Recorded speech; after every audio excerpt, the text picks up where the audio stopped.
우리는 앞전 강연을 통해서 이 유튜브가 남녀노소 할 것 없이 가장 손쉬운 접근성을 가지고 있었고, 그리고 이 쉬운 접근성 때문에 한 100만 시간 정도 한국에서 가장 길게 사용하는 앱이라는 것을 알 수 있었습니다.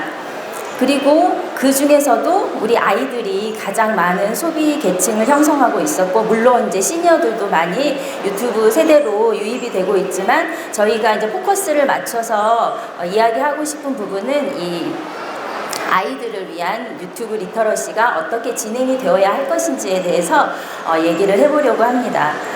그래서 이 유튜브가 지금 소셜 인플루언서로서는 제일 막강한 힘을 가지고 있다는 것도 저희가 이전 강연들을 통해서 확인할 수 있었고요.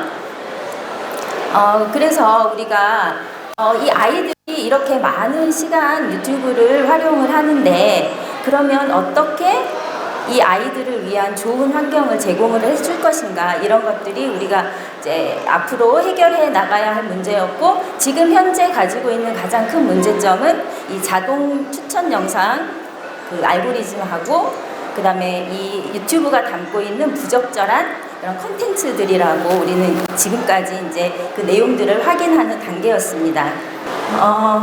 아이들은 진공 상태에서 발달을 하지 않습니다. 뭔가 영향을 받으면서 살아가는데요. 보시는 사진은 심리학자, 모스크바의 심리학자인 브론텐 브레너라는 심리학자인데요. 이 학자는 아이들이 자람에 있어서 다양한 환경들의 영향을 받는데, 그 아이들과 얼만큼 많은 스킨십을 하는지 그 정도에 따라서 아이들의 발달의 영향을 미치는 환경을 4가지 체계로 구분을 하였습니다. 그래서 여기 가장 근접한 곳에 부모라든지 친구라든지 교사, 그리고 반가우면 코치, 선생님, 이런 분들이 되겠는데, 이런 사람들이 이렇게 미시 체계에 배치가 되어 있고요. 그 다음번에 좀 넓은 체계로 중간 체계를 얘기를 했는데, 이 중간 체계는 미시 체계들의 상호 관계를 얘기를 합니다. 그리고 이제 오늘 저희가 조금 주의 깊게 보고 있는 방송이라든지 미디어라든지 매체라든지 이런 것들이 이제 외체계에 배치가 되어 있고요. 그 밖에 이제 이 미시체계, 중간체계, 외체계에 속하지 않은 모든 것들을 이제 거시체계라고 얘기를 하고, 학교 그 시스템이라든지 법률, 정부 이런 것들이 다 거기에 함께 배치가 되어 있습니다. 그리고 또 어떤 학자들은 시간체계라는 것을 따로 분리해서 해석을 하기도 하는데요. 이것은 태어나서 이제 죽을 때까지, 사망을 할 때까지 그 자라면서 겪게 되는 모든 것을 이 아이가 영향을 받는, 한 개인이 영향을 받는 환경이다라고 이야기를 했습니다.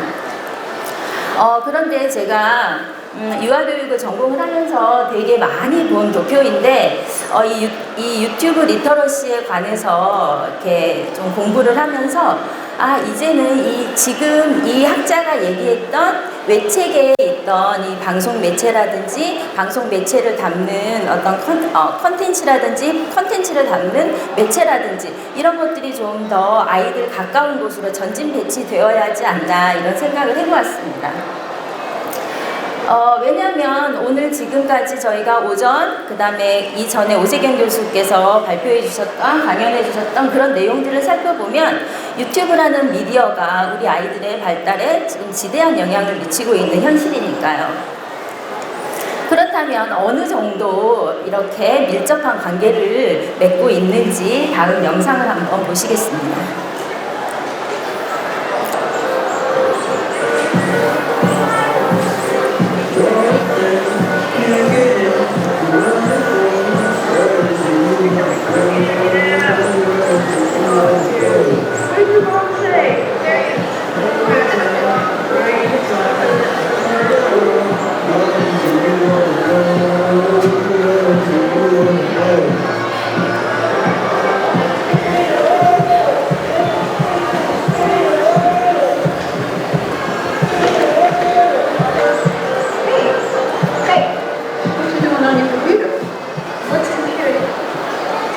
아, 네.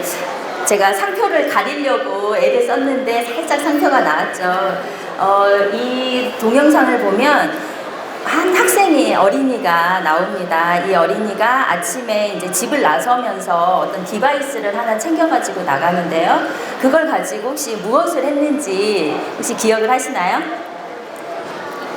사진도 찍었고요. 맞습니다.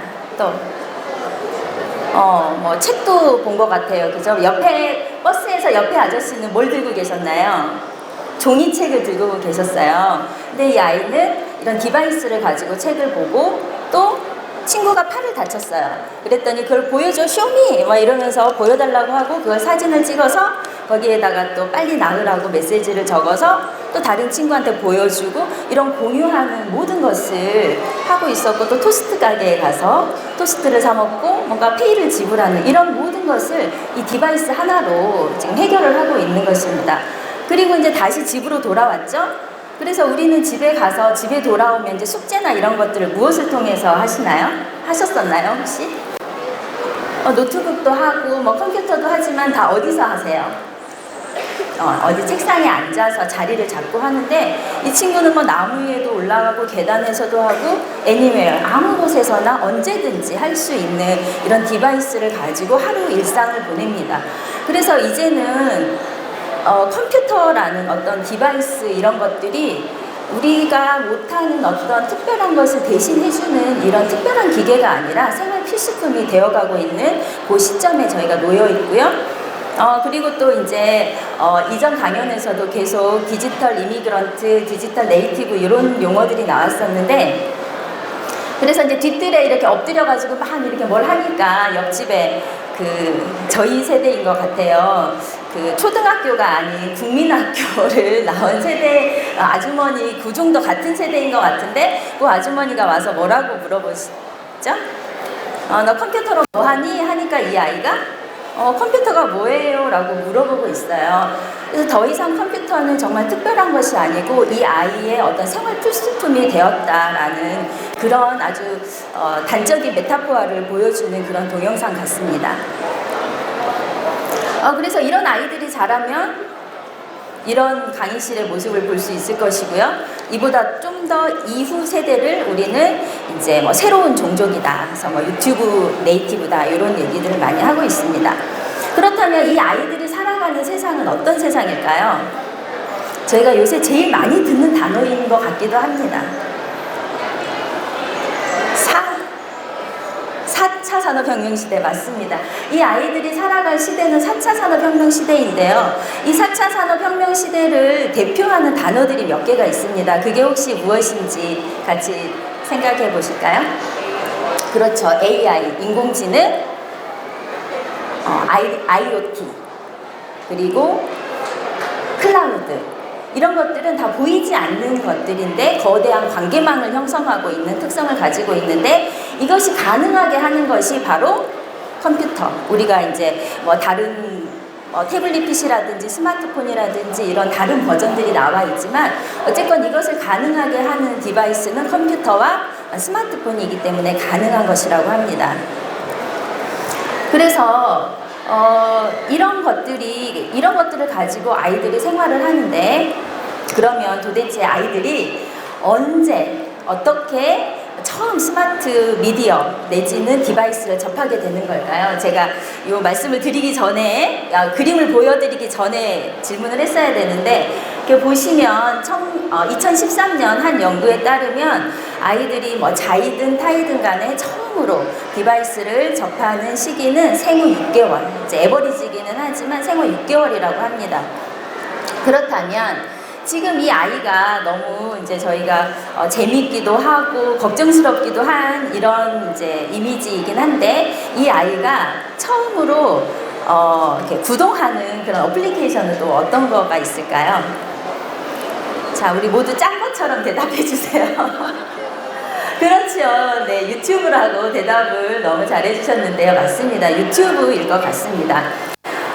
그런데 이 아이들은 이렇게 정말 아까 우리 김경희 교수님께서도 잘 말씀을 해주셨는데 DNA에 이 디지털이 탑재가 되어 있는 것처럼, 그리고 그 동영상도 보셨잖아요. 아이가 태어나자마자 이렇게 막 꺼내가지고 이렇게 하는데 그런 아이들이죠. 그래서 이 아이들이 연간 100만 시간 중에서 가장 긴 시간을 소비를 하고 있고요. 그런데 이 아이들이 그러면 이렇게 소비만 할 것인가? 그렇지 않다는 것이죠. 저희가 지금 오전 강연부터 계속 맥락적으로 계속 이야기가 되는 것이 아이들은 생산자인 동시에 소비자이다라는 얘기들을 하고 있어요. 그래서 저 아이가 이제 이런 뭐 어떤 장치들을 가지고 사진도 찍고 동영상도 찍어서, 그래서 아이들이 이제 찍은 동영상이라든지 자기의 뭐 생활 표현이라든지 그리고 뭐 브이로그라고 하는 그런 일기장을 대신할 수 있는 그런 어떤 페이지들을 이렇게 완성을 한 다음에 또 그것들을 에디팅하고 그다음에 좀 더 다른 사람들에게 뭘 받기 위해서 좋아요를 더 많이 받을 수 있도록 이렇게 이제 재생산을 또 하기도 하죠. 리믹스해서 이렇게 이제 공유를 하고 업로드를 하고 이제 친구들이랑 함께 나누는 그런 현상들이 지금 이제 이 사회에 이제 만연해 있는 그런 현상들이고, 아까도 얘기가 나왔듯이 우리는 이것들을 통해서 이러한 공유하는 이런 작업들을 통해서 어쩌면 우리와는 다른 또 다른 방식으로 사회와 소통하는 것이라고 생각을 합니다. 그래서 저희가 뭐 이제 디지털 이미그런트지만 네이티브는 아니지만 한 번은 어떤 이제 모임에서 이제 연구를 위한 이제 프로젝트 모임이 있었는데요. 어떤 선생님 한 명이 와서 무슨 앱을 자기가 발견을 했는데 너무 재밌다는 거예요. 그래서 다 가입을 하라고 막 시키더라고요. 그래서 함께 가입을 했고, 그런데 같은 방에 이렇게 모여 있는데 다 누가 한 명이 오늘 주말인데 이렇게 모여 있으니까 너무 싫다 이렇게 얘기를 한 거예요. 같은 방에 앉아 있는데. 그러니까 그 밑에다가 사람들이 다 같이 좋아요는 아니야, 싫어요, 나도 뭐 밖에 나가고 싶다 이렇게 소통을 했습니다. 그러면서 서로 다 옆에 있는데 눈을 마주치지 않고 디바이스를 보고 스마트폰에다 댓글을 달면서 막 웃었는데, 한참 그러고 나서 이제 다 자각을 한 거예요. 아, 왜 우리 이렇게 지금 소통하고 있지? 같이 있는데. 근데 그것도 너무 재밌었던 거예요. 그래서 아이들은 이런 소통에서 즐거움도 느낄 수 있고 또 어떤 새로운 소통 방식을 배워가는 것이라고 생각을 합니다. 그런데 이게 단순히 오락뿐만이 아니고 아이들은 이런 과정을 통해서 또 배운다는 점에서 우리가 좀 주목을 할 필요가 있습니다. 그래서 아이들은 서로 내가 찍은 영상을 올려서 다른 사람이 이제 소비를 하면, 그리고 또 다른 사람이 찍어서 올린 것을 내가 소비를 하면 서로 소비자도 되고 생산자도 되고, 그러면서 서로 가르쳐주는 어떤 또래 교수의 또 다른 양상을 저희가 볼 수도 있고요. 그래서 아이들은 이런 유튜브를 통해서 세상과 소통하고 또 자기가 필요한 정보를 얻고 배우고 있다라고 말씀을 드릴 수 있겠습니다. 그래서 이렇게 올리면 아이들이 뭐에 이제 연연을 하게 되나요? 네, 좋아요와 구독은 사랑입니다. 막 이러면서 유튜버들이 계속 좋아요와 구독을 이제 이렇게 유도를 하는데, 여기에는 아까도 말씀드렸듯이 이제 광고 수익이라든지, 그 다음에 저도 어제 알게 됐는데 이게 진짜인지 가짜인지 모르겠어요. 왜냐하면 유튜브에서 얻은 지식이기 때문에, 정보이기 때문에 이게 혹시 가짜 뉴스일 수도 있지만 구독 하나에 영상을 이제 뭐 100만 뷰, 200만 뷰 이렇게 뷰 수로 나누는데 1뷰에 1원의 수익이 창출이 된다라고 제가 들었는데, 요거는 다시 한번 확인을 해볼 필요가 있습니다. 왜냐하면 유튜브에서는 아까도 말씀드렸듯이 다양한 이렇게 페이크 뉴스들도 많고 하기 때문에 제가 기회가 된다면 확인 후에 다시 한번 정확하게 말씀드리도록 하겠습니다. 그래서 이렇게 좋아요와 구독이 이제 수익 창출이 되기 때문에 아이들도 그렇고 이제 부모들도 자꾸 아이들을 이렇게 데리고 유튜버 채널을 활용을 하고 또 이제 운영을 하기를 바라기도 합니다. 혹시 상호 가족이라는 네, 상어 가족입니다. 영어 버전으로는 이렇게 베이비 샤크라는 영상인데 얘가 빌보드 차트 32위까지 올랐다고 합니다. 이거는 믿으셔도 됩니다. 왜냐하면 유튜브에 떠도는 그런 소문이 아니고 제가 기사를 통해서 확인을 한 것이기 때문에 믿으셔도 되고요. 얼마나 이 영향력이 있는지 한번 보시겠습니다.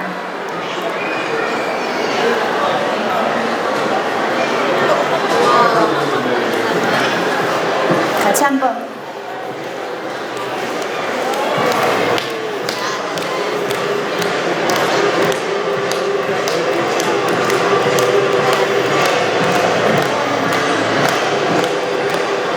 이게 처음에 봤을 때는 정말 어쩜 저렇게까지 저럴까 했는데 한참 보다 보니까 약간 중독성이 있더라고요. 그래서 이렇게만 하고 끝날 줄 알았어요.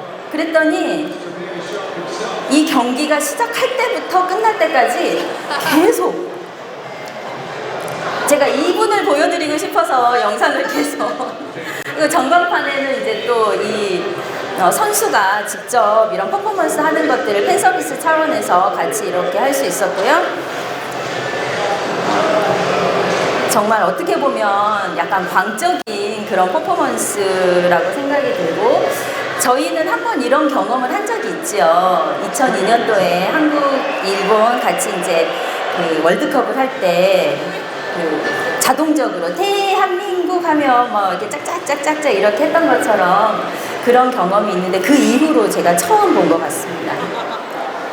이렇게 잘 만들어진 바이럴한 영상 하나가 전 세계를 휩쓸면서 메가히트 치는 이런 현상은 디지털 세대를 구분 짓는, 대표하는 이런 현상 중에 가장 큰 특징이라고 할 수 있겠습니다. 그래서 아이들은 이렇게까지 바이럴한 영상을 만들지는 못하겠지만, 나도 이런 영상을 만들어서 아주 조금의 용돈을 좀 벌어볼까 이런 생각은 할 수 있을 것 같아요. 그래서 이제 아이들의 직업을 너네 뭐 되고 싶니? 라는 이제 이런 질문을 했을 때, 작년에 6월하고 7월 사이에 이제 초, 중, 고등학교 학생들을 대상으로 학생, 학부모, 그다음에 교사 이렇게 세 부류들을 이제 설문을 해서 이제 알아봤더니 초등학생 희망 직업 순위 1위부터 10위까지를 이제 보여드리면, 1위가 작년에, 그러니까 2017년에는 교사였어요. 근데 교사가 2018년에는 2등으로 떨어졌고요. 운동선수하고 이렇게 이제 바뀌었어요. 그리고 뭐 의사는 요지부동 3위를 지키고 있고, 백종원 아저씨나 뭐 이렇게 막 소금을 막 이렇게 현란하게 뿌리는 그 김현석인가 그 셰프 때문에 이제 스타 요리사를 꿈꾸는 학생들도 많았고요. 그리고 이제 저희가 2017년에는 없었는데 18년에 새로운 직업군이 진입을 했는데, 그게 단숨에 5위까지 박차고 올라온 이런 현상을 볼 수 있었습니다. 그래서 뭐 10위에 들었다 이 정도가 아니라 단숨에 5위까지 이렇게 이제 차고 올라왔고, 인터넷 방송자로 이제 불리는 이런 유튜버가 올라왔고, 이제 진로 결과 조사 이제 시사점을 좀 봤더니 이제 새로운 직업들이 등장을 했고, 그리고 옛날에는 뭐 1위가 단연 뭐 퍼센테이지가 높다고 이렇게 봤는데, 요새는 이제 1위부터 뭐 10위까지 퍼센테이지가 그렇게 많은 차이가 나지는 않지만, 어쨌건 아이들의 희망은 이렇게 되어 있었고, 새로운 직업들을 희망했고, 그 다음에 희망 직업이 되게 구체화되어 있었습니다. 그리고 직업도 좀 다양하게 되어 있었고요. 그래서 이렇게 앞으로 더 많은 학생들이, 더 많은 어린이들이 이런 유튜버를 꿈꿀 수도 있는데, 그럼 이 시점에서 우리가 정말 유튜브를 어떻게 잘 사용을 하고 아이들에게 어떤 이미지로 유튜브가 다가가야지 이 아이들이 정말 좋은 유튜버의 활용자이면서 소비자이면서 생산자가 될 수 있을까, 이런 것들을 지금 우리가 심각하게 좀 고민을 할 필요가 있습니다. 그래서 우리는 이제 인식하는 것이 이제 첫 번째 단계인데, 오늘 우리는 이미 이런 것들이 중요하고 필요하고, 이제 그래 우리가 이제 중요한 걸 알았고 필요한 걸 알았어. 그러니까 앞으로 우리가 어떻게 해야 할까? 우리가 어떻게 실천하면 좋겠어? 라는 고민을 가지고, 귀한 고민을 가지고 우리가 이렇게 한자리에 모였다고 생각을 합니다. 그래서 그런데 이 아이들을 가르치거나 뭔가 새로운 것들을 교육을 할 때 옛날 방법을 그대로 사용을 하는 것은 이제 좀 안 되겠죠. 왜냐하면 우리가 이제 이전 강연들을 통해서 이 아이들은 생각하는 방식, 소통하는 방식, 배우는 방식, 이런 것들이 모두 변화하는 과정에 있다. 아니, 이미 변해 있다. 그런데 우리가 기존의 방식대로 가르치려고 하고 기존의 사고 방식으로 이 아이들을 바라보려고 한다면 거기에서 이제 갭이 생기기 시작하고 세대 갈등들이 시작이 될 것 같기 때문에 저희가 이 아이들을 잘 이해하는 것도 필요하고 교육이 앞서 나가야 하는 방향을 또 찾는 것도 중요하다고 생각을 합니다. 그래서 경험주의 교육학자 듀이는 뭐라고 얘기를 했냐면, 내일을 살아가야 할 아이들을 어제의 방식대로 가르치는 것은 아이들의 미래를 빼앗는 것이다 라고 되게 무서운 말을 했습니다. 그런데 제가 이제 또 좀 조사를 해보니까 오늘 계속 나왔던 얘기인데, 이 베이비 부머 세대들이 공부를 했을 때도 어떤 과목을 잘해야 우등생 소리를 듣고 좋은 대학을 갈 수 있었나요? 그렇죠. 국어, 영어, 수학. X세대, 저희 때도 그랬어요. 저희 이제 학력고사를 봤는데요. 학력고사 세대 때도 국어, 영어, 수학.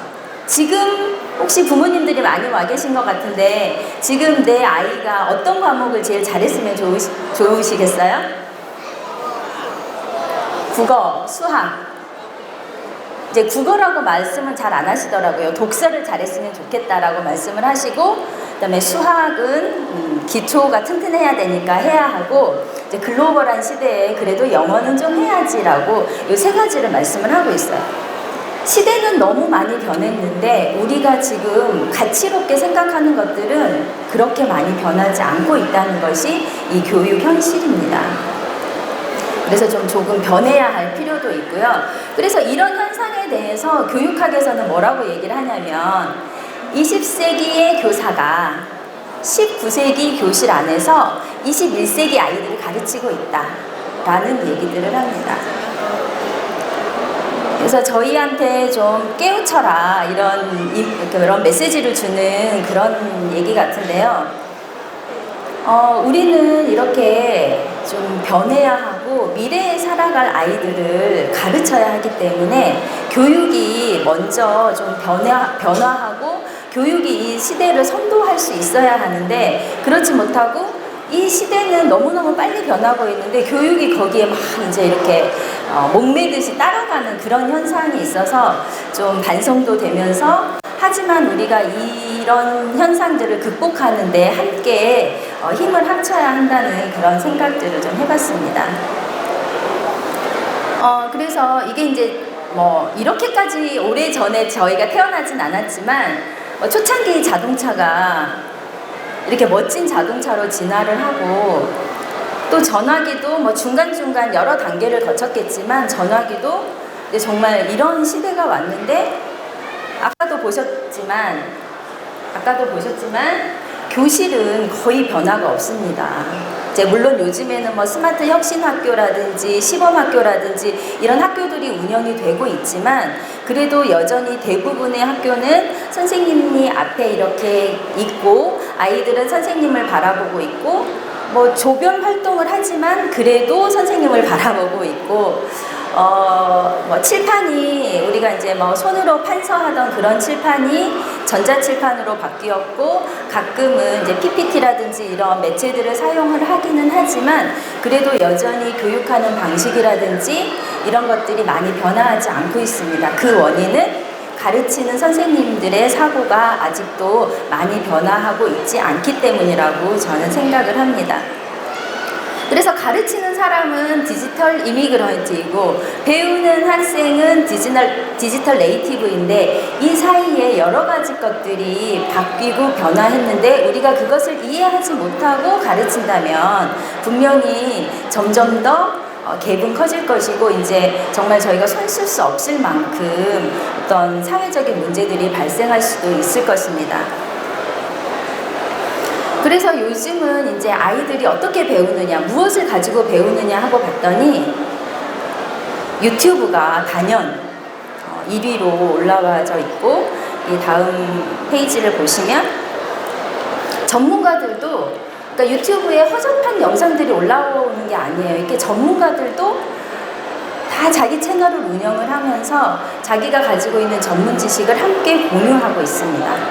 그리고 아까도 이제 보셨지만 어떤 아이가 나와서 쿠키를 막 가르쳐요. 그러면서 쿠킹은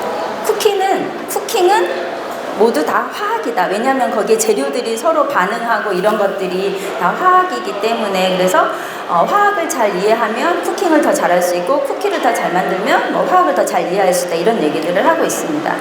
그리고 이제 새로운 것들을 언제 어디서나 배울 수 있고요. 그리고 또 이제 무엇을 그럼 어떻게 배우느냐 하고 봤더니 이제 이 영상들을 보면서 올려놓은 수학도 다 풀이 과정을 이렇게 하면서 이렇게 그 하얀 칠판 갖다 놓고 이렇게 하면 된다, 이렇게 수학도 이렇게 가르치더라고요.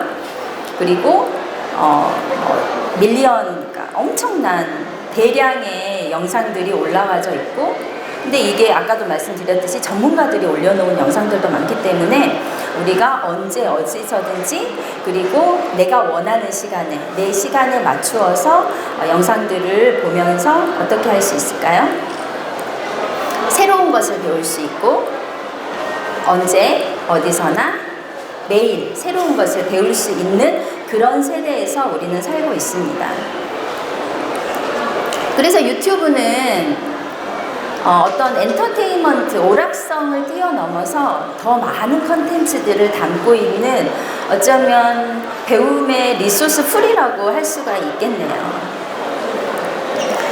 그래서 우리가 오전 강연과 오후에 계속 이어지는 강연에서도 얘기를 하고 있지만, 이제 더 이상 못하게 하는 것만이 능사가 아니다라고 이제 말씀을 드릴 수가 있겠습니다. 오세경 교수께서도 첫째 때는 3살까지는 안 돼 막 이렇게 하셨다고 하셨는데, 저도 저희 아들이 지금 중학교 2학년인데 중학교 1학년 때까지 스마트폰을 사주지 않았습니다. 그래서 항상 와서 엄마 저희 반에 저만 스마트폰이 없어요. 그러면 왜 비교하니? 비교하지 마. 이제 엄마도 비교를 시작해볼까? 그러면 아니에요. 이렇게 하고 그랬었는데, 이제 드디어 중학교 2학년이 되어가지고 김정은도 무서워하는 그런 중학교 2학년이 됐기 때문에 제가 이기지 못하고 이제 스마트폰을 쥐어주기는 했는데 아직도 그런 걱정이에요. 그러니까 지금 저도 이 유튜브에 대해서 얘기를 하고 있고, 스마트 미디어라든지 ICT 이런 분야가 제 이제 연구 전공 분야이긴 하지만 아직도 제가 진화를 덜해서 아직도 어떻게 하면 좀 노출 시기를 지연시킬까, 어떻게 하면 조금만 노출시킬까, 이런 고민들을 하는데, 이제는 이런 고민을 넘어서서 어떻게 아이들이 잘 비판적으로 이 콘텐츠들을 자기 가치의 판단 하에 내게 필요한 영상인지 아니면 사용하지 않아야 할 영상인지 이런 것들을 스스로 선택하고 판단할 수 있도록 그런 가치 교육과 함께 더불어서 이 유튜브가 가지고 있는 자동 추천이라는 그런 알고리즘을 해결해야 할 시점이라고 생각을 합니다. 그래서 우리가 어디에 목표를 잡느냐에 따라서, 목표가 어떻게 설정되느냐에 따라서 뒤에 팔로우업 되는 액팅들이 달라지기 때문에, 그러면 못 보게 할 것인가? 그러면 무조건 다 막아야 되겠잖아요. 그죠? 근데 우리가 어떻게 잘 활용을 할 것인가에 목표를 둔다면 이제 이후에 우리가 노력해야 할 부분들이 가야 할 방향성이 좀 잡힐 거라고 생각을 합니다. 그래서 이런 것들을 잘 가르쳐서 우리 아이들이 슬기로운 유튜브 생활을 할 수 있도록 해야 되겠는데요. 이 책은 정말 저희답죠. 네. 그래서 이런 노력들을 하고 있는 채널들이 좀 있었습니다. 제가 찾아보니까. 그래서 어떻게 슬기로운 유튜브 생활을 할 수 있도록 하고 있는지 이렇게 보신다면요. 캠페인 같은 거예요. 이렇게 우리 아이들한테 유튜브를 좀 슬기롭게 할 수 있도록 가르쳐주자, 이런 영상들입니다.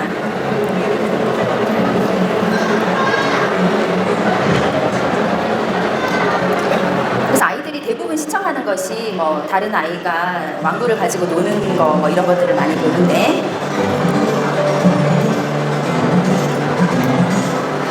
그런 채널이 아니고 좀 더 교육적이고 뭔가 아이들 발달에 도움이 될 수 있는 그런 채널들을 몇 개 이제 소개를 하고자 합니다.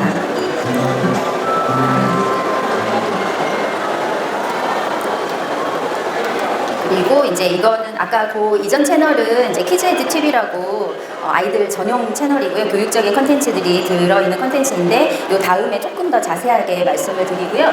요거는 키리콘이라고, EBS는 정말 교육 방송으로서 되게 좋은 방송들을 제작을 하고 그런 영상들이 많다고 저희도 생각을 하고, 그래서 이제 대학에서 강의할 때도 EBS에서 만든 컨텐츠들을 많이 사용을 하는데, 거기에 나와 있는 영상들을 이제 제휴를 했어요. EBS 컨텐츠하고 제휴를 하고, 그다음에 유튜브 컨텐츠를 이제 소싱을 해서 오리지널 컨텐츠를 만들어서 그런 영상들을 이제 모아놓은 이제 키리콘이라는 이런 채널이 있는데요.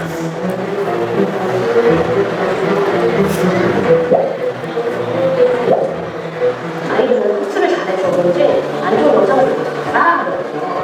세상이 굉장히 좋고 교육적인 영상들이 많은데 아이들이 점점 자극적인 영상들을 많이 보려고 하는 것 같아서,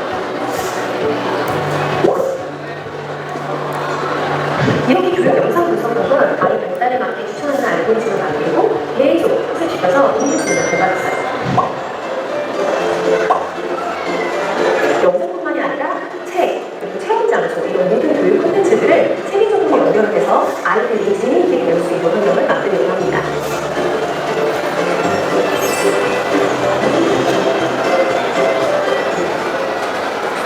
네, 그래서 저희가 이제 아이들에게 유튜브를 못하게 할 수 없고 보여줘야 한다면 좋은 컨텐츠들이 들어있는 것들을 추천을 해주고, 아이들과 함께 뭐 이런 거 보면서 어떻게 생각해? 어떤 걸 느꼈니? 이런 함께 이야기 나눌 수 있는 그런 시간들을 함께 갖는 것이 가장 중요할 것 같습니다. 그래서 그 키즈 에듀 TV라든지 방금 말씀드렸던 그런 EBS 컨텐츠 키리콘 외에도 사랑아 놀자, 에디의 장난감 놀이, 레츠TV, 별님 시연TV, 테디TV, 루아TV, 너트차일드TV, 그 다음에 리틀 조이 프렌드, 핑클키즈, 루루체체TV, 주니쭌TV, 그리고 우아함TV, 키즈푸드TV, 키즈채널, 뭐 이런 채널들이 좀 건전한 클린한 유튜브 채널이다라고 얘기를 하고 있어요. 여기서 이제 추천하는 채널은 제가 개인적으로 막 이렇게 광고비를 받고 내가 가서 광고해줄게 이렇게 한 게 아니고요. 세이버 드 칠드런에서 추천한 채널들과, 그리고 제가 이 유튜브를 좀 공부하면서 이런 것들이 좀 교육적으로 좋은 채널이구나라고 생각하는 거는 같이 해서 이제 재구성을 해서 말씀을 드립니다. 그리고 제가 이제 보다 보니까 이 키즈 에듀 TV가 조금 이제 건전한 이런 채널들을 이렇게 프랜차처럼 모아놓기도 하고, 자체적으로 영상이라든지 뭐 이런 문화센터라든지 이런 것들을 통해서 아이들에게 좀 교육적으로 클린하게 다가가려고 노력을 많이 하는 것 같아서 몇 개 좀 소개를 해드리고 싶은데요. 갱소TV라고 하는 게 있어요. 갱소하면 무엇의 약자일까요? 요즘에는 다 약자들을 쓰시더라고요. 갱소, 개인 소장. 네, 좋습니다. 좋은 접근이에요. 또요? 이제 약간 아이들 발음대로 하는 건데요. 굉장하고 소중한 TV라고 해서 갱소TV라고 하고요. 여기 이 채널을 운영하는 두 명의 이제 채널 유튜버는, 이제 크리에이터는 KBS 그 개그 콘서트에서 이제 개그를 하는 개그우먼 두 명이서 운영을 하는 것이고요. 그다음에 또 세미TV가 있더라고요. 그래서 되게 좋은 교육 컨텐츠들도 있었고요. 그다음에 알람TV, 뭐 리지의 스토리타임, 그다음에 헬로바니 뭐 이런 것들이 이렇게 모아져 있어요. 그래서 들어가 보시면 아래에 이제 좀 약간 필터링이 된 이런 컨텐츠들을 모아놓고 거기에서 이제 선택해서 볼 수 있는 그런 키즈 채널입니다. 그래서 보시면 제가 정말 반한 프로인데요. 저 왼쪽에 보시면 오늘은 쌤이 언니랑 뭐 하고 놀까? 이런 채널인데 한번 보시면요. 컨텐츠인데 볼륨 조금만 올려주시겠어요?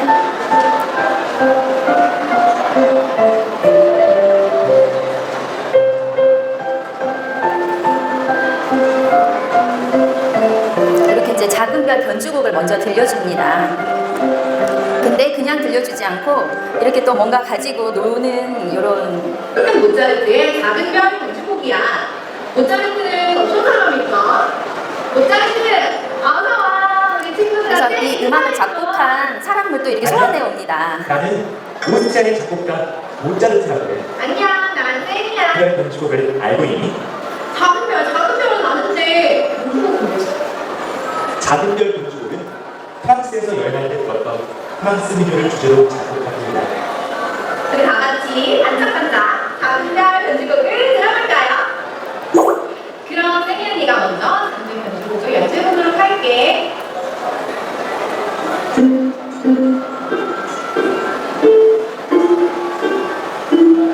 이제 그러고 나면 이제 이렇게 시범을 보여줘요, 아이들한테. 자, 이번에는 쌤이 언니와 같이 작은 별 건축곡을 연주해보도록 하자. 이제 같이 연주를 해보는 거예요. 쓰는 도형에 맞춰서 건반을 누르면 되는 거야. 근데 아이들이 이제 시각적으로 받아들인 직관적인 어떤 사고의 그런 발달 단계에 있기 때문에 이런 도형을 보면서 색깔을 보면서 색깔에 맞게 이렇게 이제 치면 된다라고 알려주고 있습니다.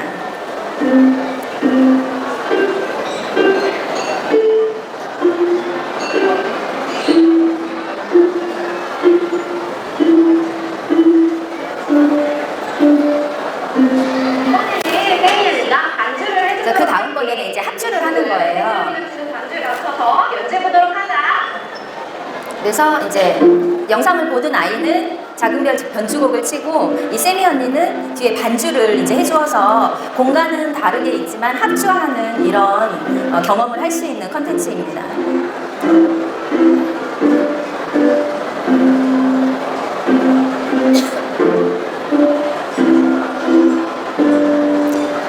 그래서 책을 보면서 혼자서 연습하고 이러면 아이들이 재미가 없을 수도 있고 이러는데 이렇게 다른 사람과 협주할 수 있고 합주할 수 있는 이런 경험을 갖는다면 아이들이 아마 자기의 연주에 대해서 좀 더 자부심을 갖고 더 잘하고 싶다, 더 하고 싶다 이런 흥미를 느낄 수 있을 것 같은데 유아교육의 모든 시작은 아이의 내적 동기인 흥미로부터 시작을 합니다. 그래서 이 다음 영상은요, 그 아까 말씀드렸던 갱소TV에서 이제 언니들 둘이 나와서 동화를 들려주는데요. 모두 5명이에요. 아빠, 엄마, 바나노, 그리고 할아버지, 할머니 이렇게요. 어느 날 앞집에 사는 바나의 할머니가 할머니를 보고 말했어요. 알몸이 아주 보기 좋게 익어가고 있어요. 그래요? 할머니는 한번 웃었어요. 네, 좀 생생하게 이제 동화를 들을 수 있고, 그리고 제가 이제 LG U+ 아이들 나라라고 이제 아이들 전용 채널이 있는데 거기 컨텐츠 자문이랑 뭐 이런 것들도 하고 있는데 거기에서 이제 시범 유치원을 운영을 하고 있어요. 그래서 뭐 유튜브라든지 그 다음에 동영상 뭐 이런 것들을 아이들 수업에 어떻게 활용을 하는지 이런 것들에 대해서도 연구를 하고 있는데 미디어를 접한 선생님들도 이제 젊기는 젊지만 아직 유튜브 세대와 똑같은 사고를 하지 않기 때문에 어떻게 하냐면 이 동영상으로 들려주면 중간중간 아이들은 그 생각을 물어보고 이렇게 같이 소통하는 것이 중요한데 동영상은 처음부터 끝까지 들려줘야 된다는 그런 아직 선입견이 있어서 그런지 동화를 한번 틀어주면 계속 틀어주는 거예요. 그러고 나서 이제 멈추고 나서 우리 아까 영상에서 봤던 것처럼 혹시 기억나니? 이렇게 하기 때문에 아이들이 도대체 어느 시점에서 뭘 한 거를 하는 거를 물어보는지를 잘 모를 때가 있는데 이런 동영상에서는 이야기를 하면서 중간중간에 뭐 친구들도 그래요? 어떠니? 이런 질문들을 해서 아이들이 그 영상에만 이렇게 빠져있지 않고 자기네 생각들을 조금 한 번씩 할 수 있는 그런 요소들이 들어있어서 이왕 보여줄 거면 이런 영상을 보여주는 것이 아이들한테는 좀 더 도움이 되지 않을까라는 생각을 해봤습니다. 그리고 방금까지 보신 2개의 영상은 아이들이 이제 소비를 중심으로 하는 거였는데 요 부천문화 제가 이마트 부천점 문화센터 홍보 요원같이 이렇게 됐는데 요 영상을 보시면 안녕! 쌤TV의 쌤이 언니예요. 친구들, 오늘은 쌤이 언니가 친구들을 만나기 위해서 이마트 부천점에 왔습니다. 이곳에서도 쌤이 언니처럼 크리에이터가 되고 싶어하는 친구들을 위해서 유튜브 체험이라는 특강으로 문화센터를 찾아왔어요. 자, 그럼 어떤 친구들과 함께 어떤 이야기를 꾸려나가게 될지 같이 가볼까요?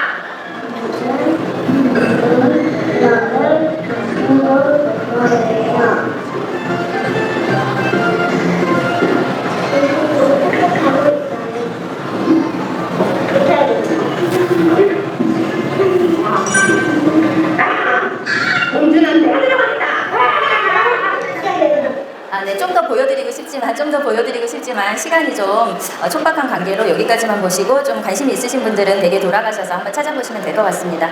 그래서 이 아이들이 어떻게 이제 유튜브 하고 싶은데 그러면 어떻게 하면 좋을까 이런 거 너무 막막하잖아요. 그럴 때 이런 문화센터를 운영하고 있으니까 오프라인으로 가셔서 참석을 하셔도 좋을 것 같고 또 이런 것들을 우리 어떻게 찍을까 어떻게 한번 해볼까 하면서 서로 아이들끼리 의사소통도 하고 그러면서 또 사회적인 관계망도 형성을 할 수 있고 그런 교육적인 효과가 있을 것 같습니다. 그래서 이런 것들이 이제 문화센터에서 요청을 하면 개설이 될 수 있는 그런 강좌들이고요. 그리고 이제 키드키즈라는 채널이 있는데 이거는 이제 유아교육기관에서 많이 쓰는 건데 유튜브처럼 아주 동적인 그런 영상들은 아닙니다. 어떻게 보면 스크린세이버 형태를 띠고 있는 아주 이렇게 되게 천천히 돌아가는 그런 영상들인데 이런 영상들을 우리가 어떻게 사용하는지를 찍어서 올리면 우리가 이제 크리에이터가 되는 것들이 그런 체험을 할 수도 있을 것 같습니다. 그래서 아까 이제 그 오세경 교수께서 앞전에 이제 강연했던 내용 중에서 부모님들이 더 중요하다. 그래서 우리가 보지 못하게 하는 것 이것이 능사가 아니고 좋은 채널을 보여주고 그 다음에 깨끗한 채널을 보여주는 것 그리고 부모님이 먼저 실천하는 것 이런 것들이 아이들과 함께 해야 되는 첫걸음이다라고 얘기를 했고요. 그래서 이제 세이브 더 칠드런에서도 아이들을 가지고 이제 돈 벌 생각하지 말고 우리가 정말 아이들을 위한 이런 유튜브 채널을 만들어 보자 하고 이렇게 유튜브 촬영 가이드라인을 이렇게 제시를 했습니다. 그래서 자유롭게 그러니까 정말 아이들이 원하는 것들을 하게 해달라. 왜냐하면 아이들은 이제 뭐 구독자 수를 늘리고 막 이런 것도 물론 목표가 있지만 아이들은 다른 사람과 소통하고 자기 표현의 어떤 방법으로서 유튜브를 선택을 했기 때문에 아이들의 생각을 자유롭게 할 수 있었으면 좋겠고 그 다음에 아이들의 마음에 상처를 입지 않도록 그래서 아까 그 아동 권리라든지 이런 부분하고도 맞물려서 아이들이 상처를 입지 않도록 그렇게 그 다음에 안전이 우선이고 아이들을 먼저 생각하고 그 다음에 가장 중요한 것이 아이들이 올바른 가치관을 가지고 유튜브를 접할 수 있도록 그렇게 지도를 하는 것이 좋겠다. 그러려면 먼저 우리 부모님들이 알고 부모가 알고 실천하는 것이 중요하다라고 정리를 할 수 있겠습니다. 아까도 말씀드렸듯이 부모님들이 좋은 모델이 되어 주셔야 해요. 그래서 어린이를 위한 미디어 실천 가이드 지도들이 나와 있어요. 그래서 방문 기록을 확인하고 부적절한 콘텐츠는 다른 사람을 위해서 신고도 해주고 그리고 정말 건전한 크리에이터들이 그 구독자 수를 늘리기 위해서 어떤 노력을 하는지도 같이 알아보고 왜냐하면 막 자극적인 영상만으로 그 구독자 수를 늘리는 막 사람들도 있잖아요. 특정인을 올리기는 그렇지만 누구 먹방 했는데 급기야는 형광등까지 먹고 막 이런 것들이 있으니까 이런 것들은 노출이 되지 않도록 해주시면 좋을 것 같고 그 다음에 학부모를 위한 미디어 리터러시 실천 가이드도 검색을 해보시면 나와 있으니까 이런 것들에서 좋은 정보들을 얻어서 이렇게 아이들을 잘 가르칠 수 있었으면 좋겠습니다. 그리고 연령대에 맞는 시청 습관도 필요하고요. 그 다음에 유튜브 영상은 공짜가 아니라고 합니다. 그죠? 그리고 피해가 커지기 전에 우리가 도움을 청해야 하고 자신의 방문 기록도 잘 관리할 수 있도록 아이들을 지도를 했으면 좋겠습니다. 그리고 우리가 이제 뭔가 물건을 구입을 하거나 추천을 할 때는 먼저 이런 게 있다는 걸 알아야 되잖아요. 그리고 이게 정말 좋은 거야 라고 이제 인식을 하고 나면 이거에 대해서 이거가 꼭 필요하다. 이거 다른 내가 이걸 갖고 싶다라고 이제 생각을 해서 구매를 하게 되고 이걸 써보고 나면 이제 좋다고 확신이 되면 이거 써봐 좋더라. 그리고 누군가가 나 이거 뭐 필요한데 뭐 추천할 거 있어 그럼 막 추천해 주잖아요. 그래서 우리는 오늘 이곳에서 유튜브 리터러시가 필요하다는 것에 잠정적으로 동의를 했고 이런 것들에 관심이 있어서 이렇게 오셨어요. 그리고 이제 강연들을 들으면서 어느 정도 가닥을 잡았다고 생각을 합니다. 그러니까 이제 이것들이 잘 확산될 수 있도록 이제 추천해 주시고 같이 노력해 주시면 감사하겠습니다. 그래서 제가 요거를 해보려고 했는데 시간이 없어서 이거는 이제 넘어가기로 하고요. 마지막으로 제가 제일 좋아하는 노래인데요. 우리 아이들이 우리 이제 미래라는 것은 모두들 다 동의를 하실 겁니다. 그래서 그 아이들을 잘 가르치고 좋은 길로 인도하고 그 아이들이 정말 좋은 프라이드를 가지고 대한민국에서 건전하게 살아갈 수 있도록 우리가 아이들을 좀 더 잘 이끌어 주었으면 좋겠습니다. 긴 시간 경청해 주셔서 감사합니다.